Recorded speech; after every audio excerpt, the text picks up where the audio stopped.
ओम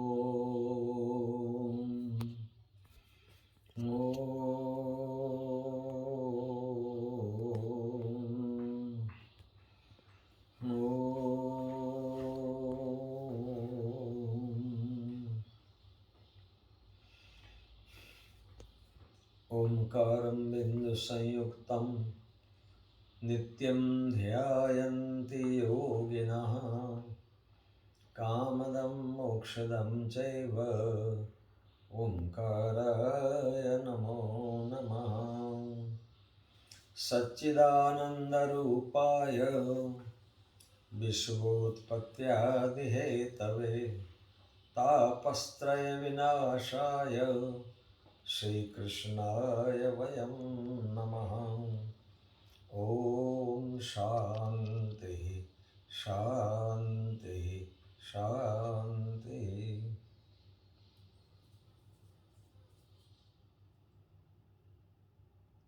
ओम नमः शिवाय।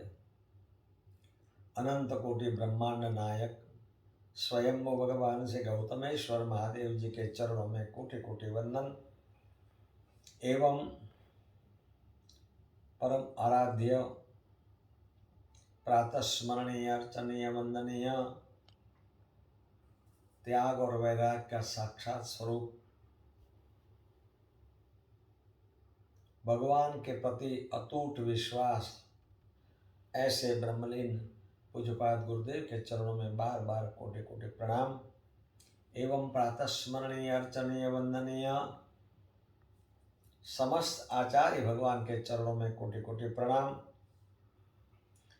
एवं तपपुत क्षोत्रिय ब्रह्मनिष्ठ परिवारकाचार्य अनंत विभूषित परम पूजनीय समस्त संत वृंद को मेरा कोटि कोटि प्रणाम स ओम नमो नारायणाय।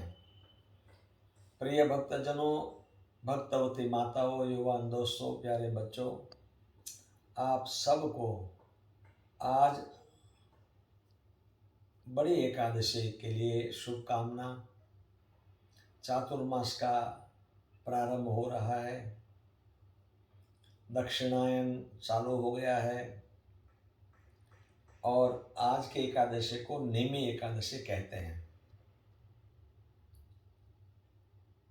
आज चातुर्मास में माने 4 महीने में कोई न कोई आप नियम लो, ऐसा गुरुजनों ने बताया है। साधुनाम दर्शनम पुण्यम, साधु के दर्शन करने से पुण्य होता है।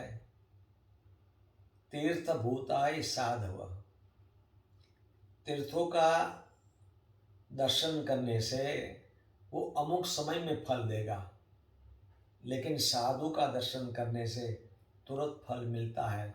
ऐसे एक साधु माने संत तो है ही, वो तो पूजनीय है, लेकिन कई लोग सज्जन लोग को भी साधु कहते हैं, साधु साधु ऐसे कहते हैं।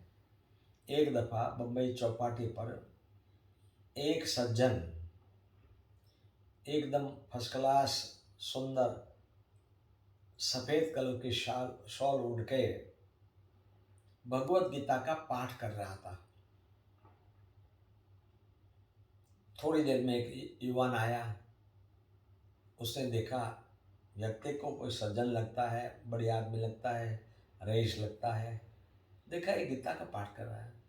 तो युवान ने कहा, अरे इस युग में जहाँ हम लोग चंद्र पे पहुँचने की बात करते हैं, मंगल पे जाने की बात करते हैं, और आप गीता पढ़ रहे हो, क्या फायदा?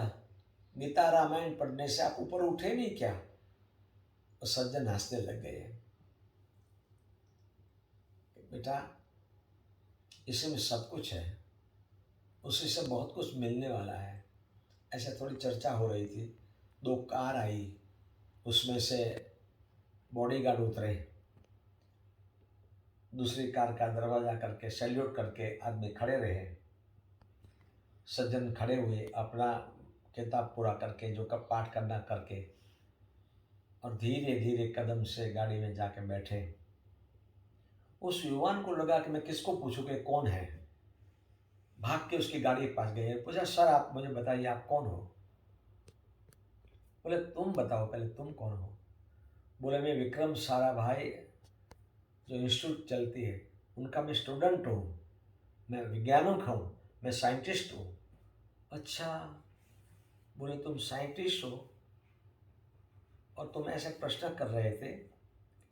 तो बोले जिसका नाम ले रहे हो उन्हें, वो विक्रम साराभाई मैं खुद हूँ। वो तो इतना 440 वोल्ट का उसको झटका लग गया, करे ये विक्रम साराभाई खुद है? बोले हाँ। बेटा, रामायण, महाभारत और भगवत गीता एक दफ़ा तुम देख लेना, उसके बाद मुझे मिलना। और वो व्यक्ति कौन था? जो भारत के राष्ट्रपति बन चुके एपी अब्दुल कलाम आज़ाद थे।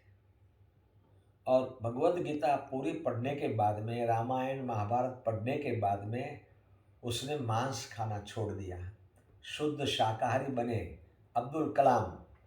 और उसने कहा कि जो मैं नहीं समझाता वो इस किताब के अंदर है। देखो, ये हमारी संस्कृति है और इसी को कहता है साधुनाम दर्शनम पुण्यम। सज्जन व्यक्ति के, साधु व्यक्ति के दर्शन करने से पुण्य होता है। क्या लाभ पुण्य होता है? लाभ होता है।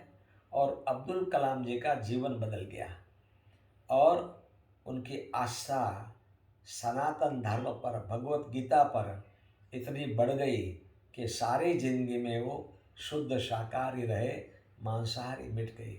ये साधु दर्शन का फल है।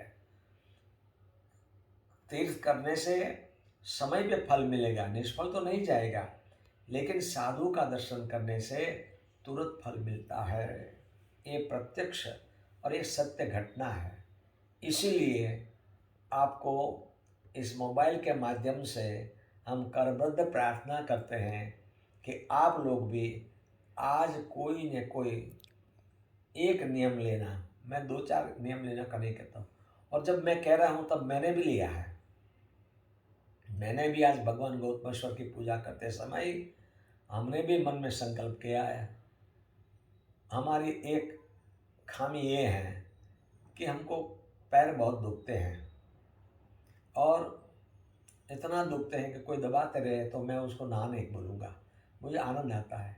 तो मैंने कहा भगवान 4 महीना हम पैर नहीं दबाएंगे, भले कितना भी कष्ट हो, कितना भी पैर में दर्द हो, लेकिन मैंने बोल दिया कि आज से किसी को पैर को हाथ नहीं लगाने दूंगा।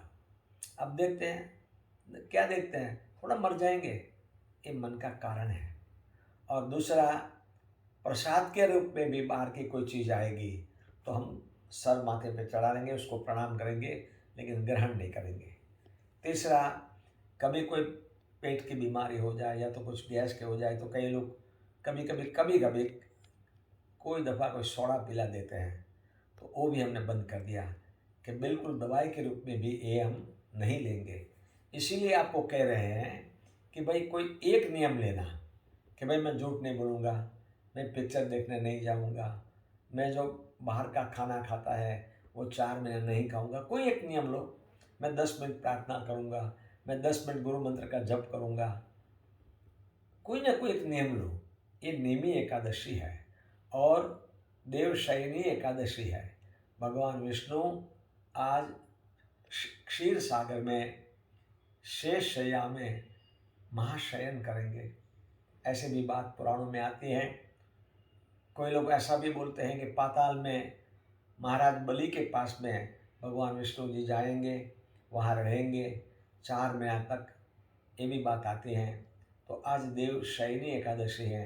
इसी चतुर्मास में खूब भजन साधन करना चाहिए, खान पान में बहुत ध्यान रखना चाहिए। ये सब बातें आपको तो विज्ञान भी बताता है, शास्त्र भी बताएगा। तो आज आपको इतना ही कहेंगे कि देव शयनी एकादशी के दिन शाम तक में कोई न कोई नियम बना के रखना, जो नियम आपके जीवन में आपको काम लगे। ये हमारी गुरु दक्षिणा है और ये हम आपसे मांग रहे हैं। हमारी करबद्ध प्रार्थना है कि 4 महीने तक चातुर्मास में कोई न कोई नियम आप रखोगे। भगवान गौतमेश्वर, माँ गंगा, बड़े महाराज जी आप पर कृपा करेंगे और आपको साधुवाद कहेंगे, आपको शुभाशीष मिलेगी। सर्वे भवन्तु सुखिनः, सर्वे सन्तु निरामया, सर्वे भद्राणि पश्यन्तु मा क्वचित् दुःखभाग् भवेत्। ओम शांति शांति शांति।